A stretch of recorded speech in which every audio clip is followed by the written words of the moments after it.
Last time on آخری معجزہ. نحن عباد اللہ کا خاصہ.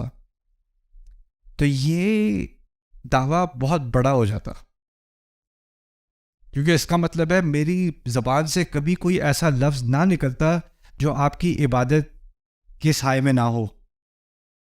میرے قدم کبھی کسی طرف نہ چلتے جو آپ کی عبادت کے تحت نہ ہو. میرے ہاتھوں سے کبھی کچھ نہ ہوتا، میری آنکھوں سے کبھی کچھ نہ ہوتا جو عبادت کا تقاضا نہ پورا کر رہے ہوں، کیونکہ میں ہر لمحے کیا ہوں؟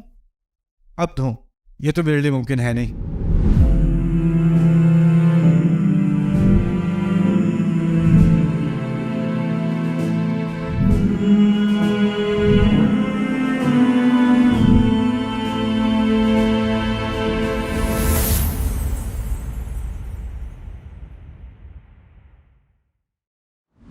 اچھا، اب ایاک نستعین کی طرف آتے ہیں. میں نے آپ کو ہر سیشن کے ساتھ کچھ چیزیں سمجھائی ہیں کہ الفاظ کے کچھ خاص معنی ہوتے ہیں. ابھی نستعین اصل میں لفظ ہے اعون سے، اعون، عین واو اور نون. اس کی اصل ہے عین واو اور نون، اعون. اور یہ عربی میں بہت سارے الفاظ ہیں مدد کے لیے، ان میں سے ایک لفظ ہے. اوکے، مدد کے لیے مد یمدو بھی آتا ہے، نصر ینصر بھی آتا ہے، ساعد یساعد بھی آتا ہے، اور بھی الفاظ آتے ہیں. مدد کے لیے کافی سارے الفاظ استعمال ہوتے ہیں، لیکن ہر لفظ کا ایک خاص رنگ ہوتا ہے. تو اعون میں کیا خصوصیت ہے پہلے یہ سمجھ لیں، پھر نستعین صحیح طرح سے سمجھ میں آئے گا.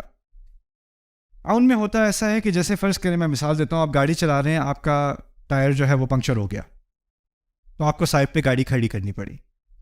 اب آپ کی گاڑی کے پیچھے ڈگی میں جیک ہے، آپ اس کو گاڑی کو اٹھا رہے ہو اسپیئر ٹائر لگانے کے لیے نا، لیکن آپ میں اتنی توانائی نہیں ہے، اتنی قوت نہیں ہے کہ آپ اس کو پوری طرح سے اٹھا سکو. تو آپ تھوڑی دیر تک تو اٹھا سکے، لیکن پھر وہ بہت بھاری ہو گیا اور آپ سے اٹھایا نہیں گیا.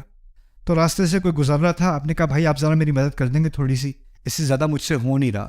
تو اس نے پھر آپ کی تھوڑی سی مدد کی اور پھر وہ اٹھ گیا، پھر آپ نے ٹائر چینج کر لیا. چلو جی، ایک مثال ہو گئی. ایک اور مثال ہے، آپ کا ٹائر جو ہے وہ پنکچر ہوا، آپ نے سائڈ پہ گاڑی کھڑی کی، آپ گاڑی میں ہی بیٹھے ہوئے ہو، کھڑکی آپ نے نیچے کی، کوئی گزر رہا تھا، یار ذرا یہ میرا فیوریٹ گانا لگا ہوا ہے، میں سن لوں، تم ذرا ٹائر چینج کر دو گے میرا، یہ تو آپ نے مدد، دونوں سینیریو میں آپ نے مدد مانگی ہے، لیکن ایک سینیریو میں اور دوسرے سینیریو میں فرق ہے. ایک سینیریو میں آپ نے اپنی پہلے پوری کوشش کی جہاں تک کر سکتے تھے، اور جہاں آپ اپنی لمٹ تک پہنچ گئے، اپنی انتہا تک پہنچ گئے، اس انتہا پہ پہنچنے کے بعد پھر آپ نے مدد مانگی. اور دوسری صورتحال میں کیا ہوا؟ آپ نے کیا اپنی پوری کوشش پہلے کی؟ نہ، بس مدد مانگ لی اور پھر بیٹھے ہیں، یار کوئی مدد نہیں کر رہا، کوئی میری مدد ہی نہیں کرتا، میں بیٹھا کب سے مدد مانگ رہا ہوں، مدد آ ہی نہیں رہی. جب انسان اپنی طرف سے پوری کوشش کر لے اور پھر اس کی اپنی پوری کوشش کافی نہ ہو، اور اس کے کافی نہ ہونے کی وجہ سے اب وہ مزید مدد مانگے، اس کو کہا جاتا ہے استعانہ عون سے. تو ہم کہتے ہیں اعانک اللہ، دعا ہے عربی میں اعانک اللہ، اللہ تعالیٰ آپ کو عون دے اپنی. اس کا مطلب کیا ہے؟ آپ بڑی کوششیں کر رہے ہیں، لیکن آپ کی کوششوں کی ایک حد ہے، اس حد سے آگے آپ انسان ہونے کے ناطے نہیں جا سکتے. اس کے مزید اللہ تعالیٰ آپ کی مدد کرے. اور یہ اللہ تعالیٰ کا ایک قاعدہ ہے. وہ کیا ہے؟ اللہ کسی کی مدد نہیں کرتا جو پہلے اپنی پوری کوشش نہ کر لے. ابراہیم علیہ السلام نے دعوت دی، ان کی دعوت کی بہت مخالفت کی گئی، اس مخالفت کے جواب میں ان کو آگ میں پھینکا جانا تھا، اور اس تمام شدت کو برداشت کرنے کے دوران اللہ تعالیٰ نے پہلے سے نہیں بتا دیا آگ ٹھنڈی ہوگی، فکر ہی نہ کرو. پہلے اپنی طرف سے انتہائی صبر انہوں نے خود کیا ہے، اور جب پھینکے گئے ہیں اس کے بعد حکم کیا آیا ہے؟ یا نارو کونی بردن و سلامن علی ابراہیم، آگ ٹھنڈی ہو جا. اللہ ایسا بھی کر سکتا تھا کہ آگ جلتی ہی نہ، شروع سے وہ جلانے کی کوشش کریں، جلے ہی نہ، ایسا بھی ہو سکتا تھا، وہ نہیں کیا. موسیٰ علیہ السلام کے قصے میں لاٹھی کیا بن جاتی تھی؟ سانپ بن جاتی تھی. میں کہتا ہوں اگر سانپ بنی جاتی تھی، اور اتنا ڈراؤنا سانپ تھا، اور وہ فرعون کے محل کے اندر موجود تھا، اور لاٹھی پھینکی اور سانپ بن گیا ہے، تو مسئلہ ہی کیا تھا؟ سانپ نے تھوڑا سا اوپر چڑھ کے ایک ہی دفعہ تو ڈسنا تھا، سارا مسئلہ حل، فرعونیت کا سارا مسئلہ حل حکومت گر جاتی, موسیٰ علیہ السلام اسی وقت حکمران بن جاتے, ساری کہانی ختم. وہ ادھر ادھر سانپ جو ہے وہ حیۃ تسعیٰ ادھر ادھر گھوم رہا ہے لیکن کچھ کر نہیں رہا وہ سانپ. اور پھر اس کو دوبارہ سوٹی بنا دیا. میں نے کہا میرے پاس سانپ ہوتا تو میں تو پہلے اس کے منہ پہ پھینکتا فرعون کے. مسئلہ حل کرو پہلے, سانپ کا فائدہ کیا, ڈسے گا نہیں تو, رائٹ. لیکن اگر ایسا ہوتا تو کیا موسیٰ علیہ السلام کی انتہائی کوشش کا پہلے امتحان دیا جاتا کہ نہیں؟ پہلے انتہائی کوشش پھر اللہ کی مدد آتی ہے. پہلے انتہائی کوشش پھر اللہ کی مدد. صحابہ بدر میں گئے ہیں, ہماری سیرت نبی کی سیرت میں صلی اللہ علیہ وسلم صحابہ بدر تک پہنچے ہیں. آپ کو پتہ ہے بدر کا حوالہ قرآن نے 2 مرتبہ دیا ہے اور دونوں مرتبہ بتایا ہے کہ فرشتوں کی طرف سے اللہ تعالیٰ نے فرشتوں کی مدد بھیجی تھی بدر میں. وَلَقَدْ نَصَرَكُمُ اللَّهُ بِبَدْرٍ وَأَنْتُمْ أَذِلَّةٌ, اللہ نے تمہاری بدر میں مدد کی تھی اور تم کمزور تھے. جو فرشتے ہیں, ایسا بھی ہو سکتا تھا کہ صحابہ ابھی میدان جنگ میں پہنچے بھی نہیں اور فرشتے سارا معاملہ ختم کر کے بیٹھے ہوئے کیونکہ اللہ نے مدد بھیج دی. لیکن پہلے کیا کیا, بار بار قصہ سنتے ہیں, 313 تھے, اتنی سی ہمارے پاس جو ہے وہ تلواریں تھیں, 2-3 گھوڑے تھے, کچھ یہ چیز یہ سامان نہیں تھا, اور ان کی 1000 فوج تھی. اللہ تعالیٰ نے 2-3 ہزار فرشتے بھیجے تھے. اور پھر یہ بھی کہہ دیا تھا یمددکم ربکم بخمسۃ من الملائکۃ مسومین, 50,000 من الملائکۃ مسومین. 5000 بھیج دے, اس کے لیے کیا ہے, 1000 کے مقابلے میں 5000 بھیج دے. احد میں 3000 سے کیا 5000 بھیج دے. لیکن اللہ تعالیٰ نے پہلے سے مدد نہیں کی. پہلے کیا دیکھنا ہوتا ہے, انسان کی بھرپور کوشش. یہ جو دعویٰ کیا ہے نا, یہ وہ جس کو کہتے ہیں نا چھوٹے منہ بڑی بات, یہ کہلوا دی اللہ تعالیٰ نے. اللہ تعالیٰ ہم آپ سے اس وقت مدد مانگ رہے ہیں جب ہم اپنی پوری کوشش کر چکے ہیں. یہ بات کہی جا رہی ہے. ہم تیری ہی عبادت کرتے ہیں اور تیری عبادت کرنے میں بڑی کوشش کرتے ہیں, اور جب اپنی کوشش کی حد تک پہنچ جاتے ہیں اور پھر اس بات کا احساس ہوتا ہے کہ اس سے آگے ہم خود کر نہیں سک رہے, تب ہم آپ کی مدد مانگتے ہیں. یہ کیا نستعین. اب آپ اس چیز کو کمپیئر کریں, اس کا تقابل کریں. ہمارا جو رویہ ہے اسلام میں آج ہماری قوم کا, اللہ تعالیٰ سے مدد مانگنے کا جو رویہ ہے, جو آپ عام طور پہ دیکھتے ہو اپنے اندر, اپنے دوست احباب کے اندر, فیملیز کے اندر, کلچر کے اندر, کیا دیکھتے ہو؟ بس جی اللہ کی مدد آ نہیں رہی, کیا کر سکتے ہیں. دیکھیں جی بس اللہ نے یہی لکھا ہوا تھا, کیا ہو سکتا ہے. ہاتھ پہ ہاتھ رکھ کے مدد کا انتظار ہو رہا ہے. یہی بات ہوتی ہے نا. وہ پرانا قصہ ہے, کرسچنز بہت یوز کرتے ہیں, لیکن بات صحیح ہے. وہ کہتے ہیں ایک سیلاب آ رہا تھا تو سب شہر سے نکل رہے تھے کیونکہ اعلان آ گیا تھا کہ سیلاب آ رہا ہے. ایک صاحب نے کہا نہیں, میرا رب میرے لیے کافی ہے, تم لوگ جاؤ, میں اپنے رب سے مدد مانگوں گا. سارے نکل گئے, ایک بندہ رہ گیا گاؤں میں. سیلاب آ رہا ہے, پانی بڑھتا چلا گیا, تو ایک بندہ کشتی سے گزر رہا تھا, اس کی چھوٹی سی اس نے کشتی خود ہی پٹھوں سے بنائی اس نے, اور بنا کے کہتا ہے بھائی آ جاؤ میرے پاس ایک اور کی جگہ ہے. نہیں میرا رب مجھے میری مدد کرے گا, مجھے تمہاری کوئی ضرورت نہیں. اب پانی اوپر تک چلا گیا تو وہ اب چھت پہ کھڑا ہوا ہے اکیلا, پانی اوپر اٹھ رہا ہے. اوپر سے ہیلی کاپٹر بھی آ گیا, اس نے دیکھ لیا اسے, نے کہا آپ آ جائیں یہ پکڑ لیں. نہیں میرا رب میری مدد کرے گا. بندہ ڈوب گیا, فرشتے پکڑ رہے ہیں. وہ کہتے ہیں میرے رب نے میری مدد نہیں کی. تو فرشتے کہتے ہیں گدھے, ہم نے پہلے پورے گاؤں سے بلوایا, پھر ہم نے یہ بندہ بھیجا, پھر اس کے بعد ہیلی کاپٹر بھیجا. بات کیا کہی جا رہی ہے اس لطیفے میں؟ وہ یہ ہے کہ ہمیں مدد قبول کرنی پڑتی ہے جب اللہ تعالیٰ کی طرف سے آتی ہے, اپنی کوشش بھی کرنی پڑتی ہے. ہم صرف یہی نہیں کہہ سکتے بس اللہ کی طرف سے مدد آئے گی تو دیکھا جائے گا. جب تک وہ نہیں آئے گی اب کچھ بھی نہیں ہو سکتا. اور یہ کبھی کبھی ہم اس ایکسٹریم پہ چلے جاتے ہیں نا, کیونکہ بات تو ٹھیک ہے, القادر فی الحقیقہ لیس وراک قادر فی الحقیقہ الا اللہ. اصل میں قدرت صرف اللہ کی ہے. میں یہاں کھڑا چل رہا ہوں لیکن میرے چلنے کی صلاحیت اللہ تعالیٰ کی طرف سے ہی آ رہی ہے. تو آپ بڑھ چڑھ کے اگر آپ خطبہ دے دیں کہ ہمارے ہاتھ میں تو کچھ بھی نہیں ہے, اللہ تعالیٰ کا کن جب تک نہ ہو کچھ بھی نہیں ہو سکتا. اب یہ کچھ بھی نہیں ہو سکتا, کچھ بھی نہیں ہو سکتا, بار بار کہتے رہو تو انسان کے دماغ میں کیا بات آ جائے گی, واقعی کچھ نہیں ہو سکتا, میں بھی کچھ نہیں کر سکتا, میری صورتحال بالکل نہیں بدل سکتی, بس اللہ ہی کرے گا. اب اللہ کی مدد مانگی جا سکتی ہے. اور یہ میں بات خاص اس لیے دہرا رہا ہوں کہ جب میں پہلی دفعہ پاکستان آیا تھا اس ٹور میں کچھ مہینے پہلے, تو سب سے عام سوال مجھے یہ ملا تھا, اللہ تعالیٰ میری دعائیں کیوں نہیں قبول کر رہے؟ اللہ تعالیٰ سے میں نے بہت مدد مانگی ہے, مدد آ نہیں رہی. میں نے آپ نے کیا کیا ہے؟ دعا.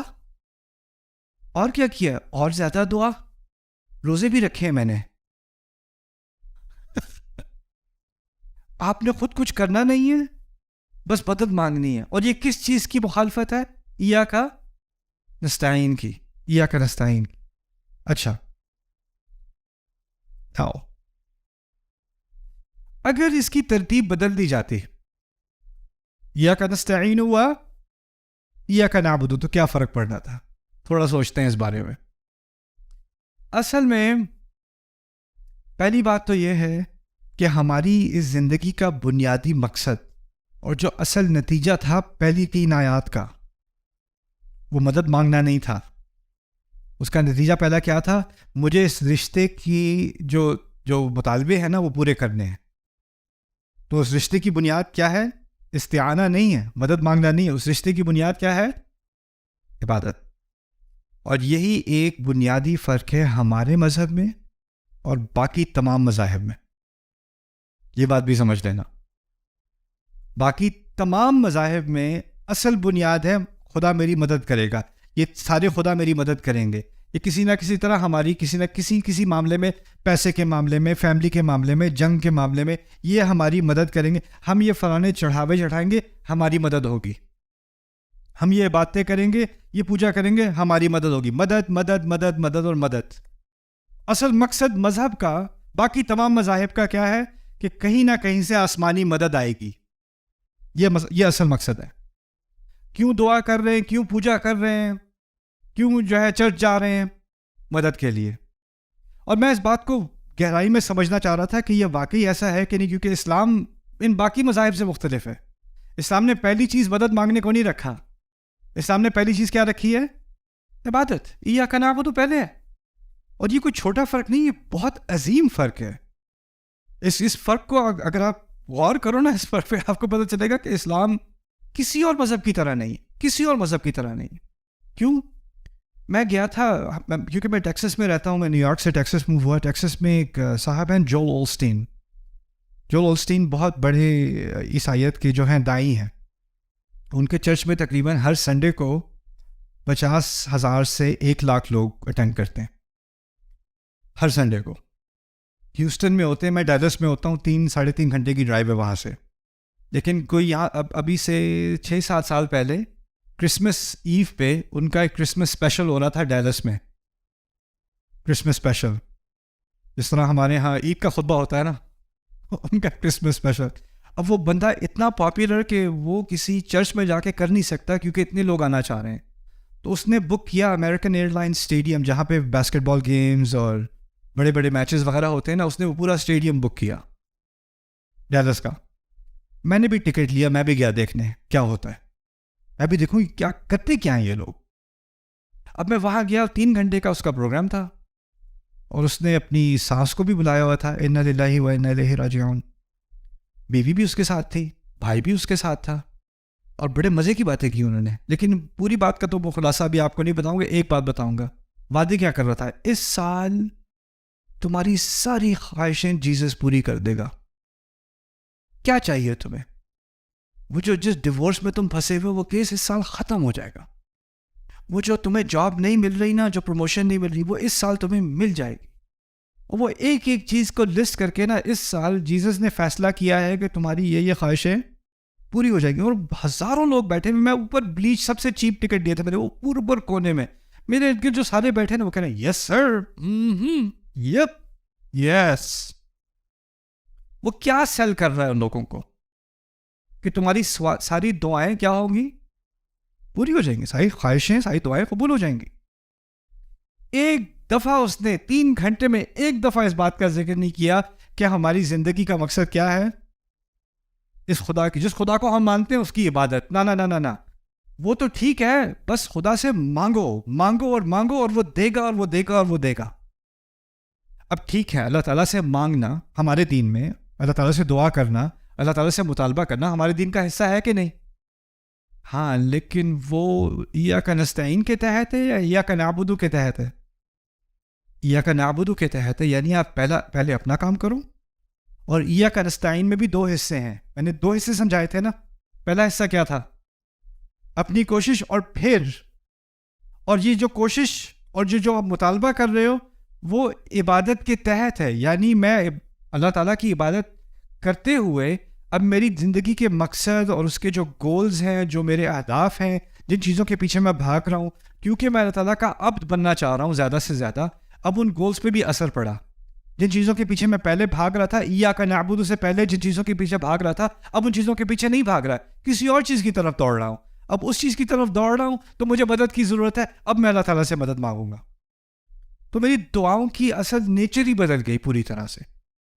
اور اب ہم اس موڑ پر آ گئے ہیں مسلمان قرآن سے اتنے دور کہ اب ہم نے اپنا اللہ تعالیٰ سے جو رشتہ بنایا ہوا ہے نا اس وقت اکثریت نے ہماری، اس میں، اور جو عیسائی نے جیزس کے ساتھ رشتہ بنایا ہوا ہے، جو ہندو نے اپنے مندر میں رشتہ بنایا ہوا ہے اپنے خداؤں سے، اس میں تقریباً کوئی فرق نہیں رہا. کیونکہ ہم بس اب ایک خواہشات کا مذہب ہے.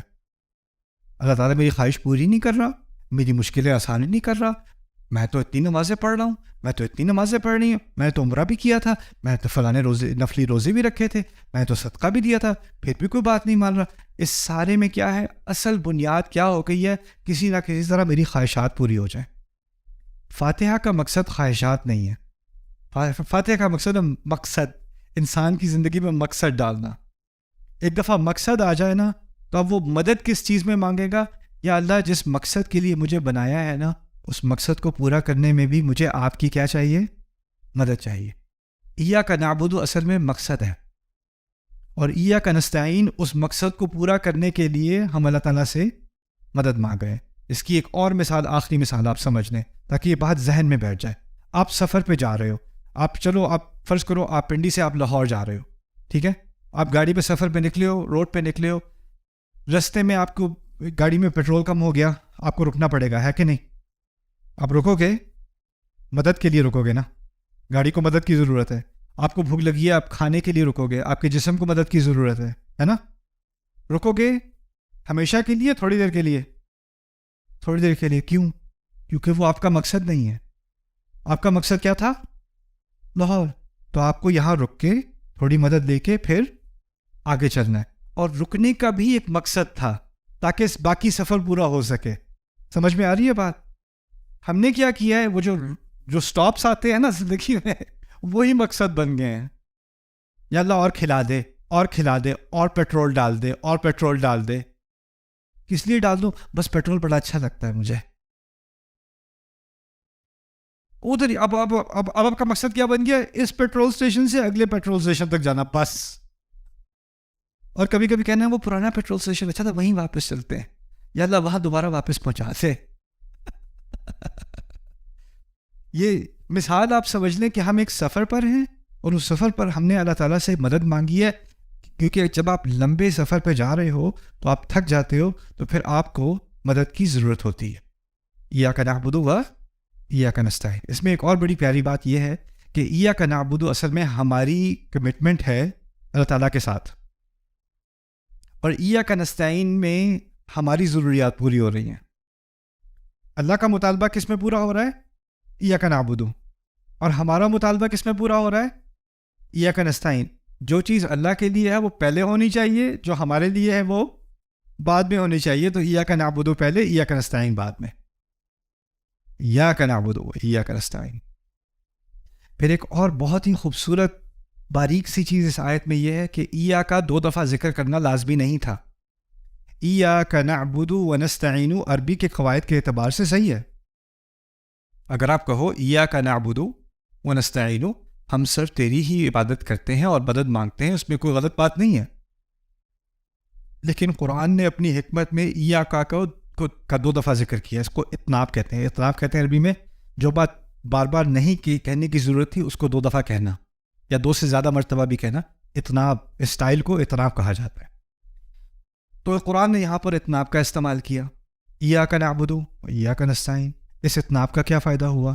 فائدہ یہ ہوا کہ کچھ معاملات میں ہمیں اللہ تعالیٰ کی عبادت میں ہی مدد چاہیے ہوتی ہے، اور کچھ معاملات ذاتی بھی ہوتے ہیں جس کا عبادت سے تعلق نہیں ہوتا، کبھی ہوتا بھی ہے، بنیادی طور پر عبادت سے تعلق ہوتا ہے، لیکن بہت ساری زندگی میں سچویشنز آتی ہیں جن کا عبادت سے تعلق نہیں ہے، پھر بھی اللہ کی مدد چاہیے. تو اگر کہا ہوتا نا ایاک نعبد و نستعین، تو صرف ایک ہی طرح کے معاملے میں ہم اللہ تعالیٰ کی مدد مانگتے ہیں. کس طرح کے معاملات میں؟